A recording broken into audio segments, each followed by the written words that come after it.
Hey, everybody. Welcome back to another daily drop here on TarHeelIllustrated.com. I'm THI publisher Andrew Jones, and the topic today, Carolina basketball, the postseason variety. We are launching into postseason coverage of the Tar Heels. In some respects, there's probably as much interest in what's going on now as there was when the games were still being played, because the staff is in the process of figuring out what its roster is going to look like next season. This is a major, major part of college basketball now that 6 years ago we never had to deal with. Now we do. Already taken place starting Monday this week. Player exit meetings with the staff. A couple of those have turned into guys leaving for various reasons. They want to leave. They aren't going to get paid as much. They want to get a pay raise somewhere else, or they're being recruited over through the portal. I think you're going to see a lot of that. We said, Jacob and I said in a podcast that we did after the Ole Miss game, one that we ran, I think, Sunday morning, that we believed that the staff was going to recruit over some current players, and that has already been informed. A couple of them have been informed of that. What I'm going to do here for this week, we're going to run Wednesday, Thursday, Friday, Saturday, a different drop each day, looking at 4 areas that are points of emphasis to acquire through the portal.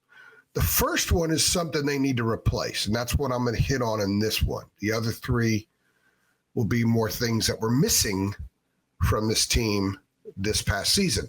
The first thing that they must replace is perimeter shooting. Carolina loses at R.J. Davis. It's all-time leader in made threes. Now, some people are saying, yeah, but R.J. wasn't that good this year. If you look at the full number, 35.4% is his second worst shooting percentage from the perimeter for a season in his career.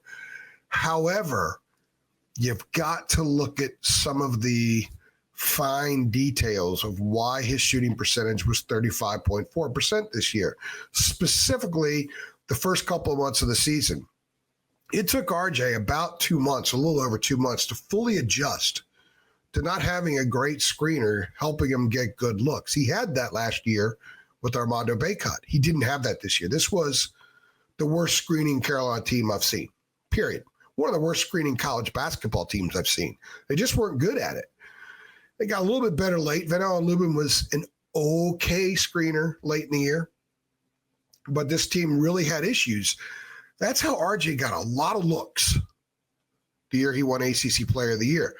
So it took him a couple of months to adjust and find ways to get his looks and to get comfortable looks. So over the last 19 games of the season, RJ was 50 for 115, which is 43.5%. That's half a season. That's a healthy sample size. And he shot 43.5% from the perimeter. Carolina must replace that. Also get a guy who's got all the confidence in the world to take every big shot that comes his way. RJ has that. RJ had the moxie. There's a lot to replace there that people are going to miss next season. Remember last year when people said they weren't going to miss Armando? And then this year, those very same people missed Armando? Unless they get a great replacement in the portal, they're going to miss RJ next season. So this is a point of emphasis. Get perimeter shooting. But it's not just RJ. Jaylen Withers led the team in three-point shooting this season. And the interesting little nugget here is it wasn't just because he was hot late. I will not forget a conversation that was had in the press room, the media room at Syracuse before that game, which is when the run started for the Tar Heels. It's just several days after the embarrassing loss at Clemson. Someone asked a question, sort of a trivia question, who leads the Tar Heels in three-point shooting? And to the surprise of a few, it was Jaylen Withers at that time. What's interesting is that he's been even better since then to close the year. Over the last 12 games of the season, he was 40 for 83 from the perimeter. That's 48.2%. For the season, he shot well over 40%. Carolina must replace a moxie guy who will take every big shot that comes his way and have unwavering confidence and hit a lot of them. And a binge three-point shooter means he could put the team on his shoulders for a while. And they must replace a 4 who could be a binge three-point shooter, put the team on his shoulders for a while. They must replace both of those guys. Now, the shooting doesn't have to come from those two spots, although it would be optimal if they get it from those two spots.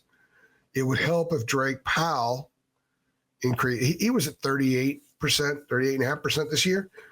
If he can get into the 41% range and shoot more of them and make bigger shots, he struggled with some big shots he attempted this year.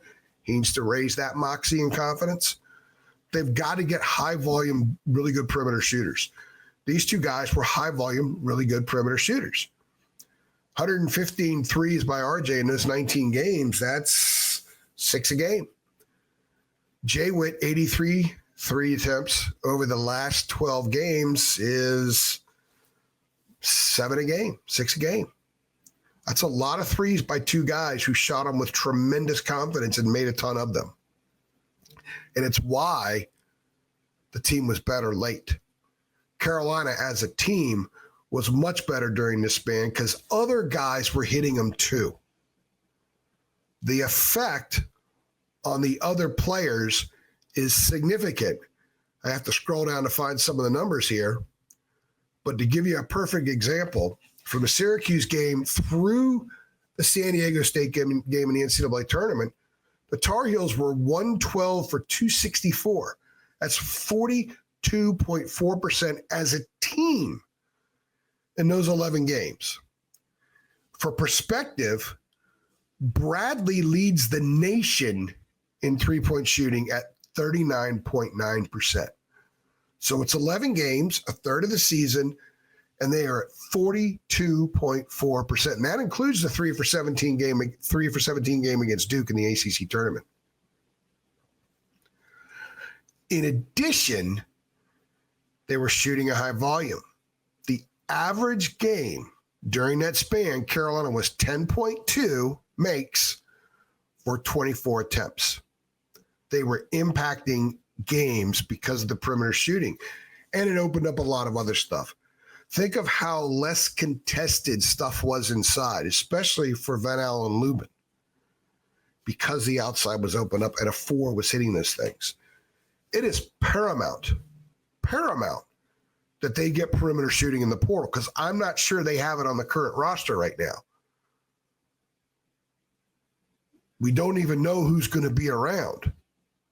So it is 100% a priority. Of the 4 things I'm talking about this week in these different drops, one of them up there at the top of that list with the other 3 things is perimeter shooting. You got to score to win games. People say defense wins championships. I think scoring wins championships. I think defense puts you in position to win championships. Having knockdown shooters and being able to score and have some binges and go on those runs. Remember the runs we talked about earlier in the year, those 8-2 runs that they couldn't stretch out?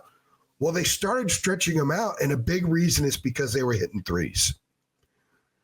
Got to hit threes, got to consistently hit threes. They got to have multiple guys that can hit threes. That is a priority in the portal. Find perimeter shooting.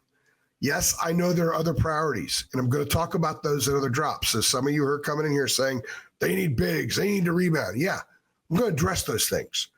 This specific topic is one of the 4 things that they must address through the portal is perimeter shooting. If they don't, they're going to be in trouble next year. Period. Get some perimeter shooting. That is something that must be achieved here in the next month. It'll be very interesting to see what the roster looks like and what kind of perimeter shooting they bring in. If you're excited about the Tar Heels adding shooters, and if you agree they need to add a bunch of shooters or a couple of guys that are drop-dead knockdown shooters, go ahead and click like on this video. Make sure you subscribe. Make sure you share it with all your Carolina Tar Heel friends. And who knows? We hit 40,000 on subscribers, or excuse me, followers on Twitter, 20,000 right here on YouTube. We're going to give away some free 1-year subscription to Star Hill Illustrated. So go ahead and do that if you haven't already. Tomorrow, I will talk about another area that must be addressed through the portal. 4 drops, 4 days, 4 areas that must be addressed. I'm AJ. Thanks for stopping by.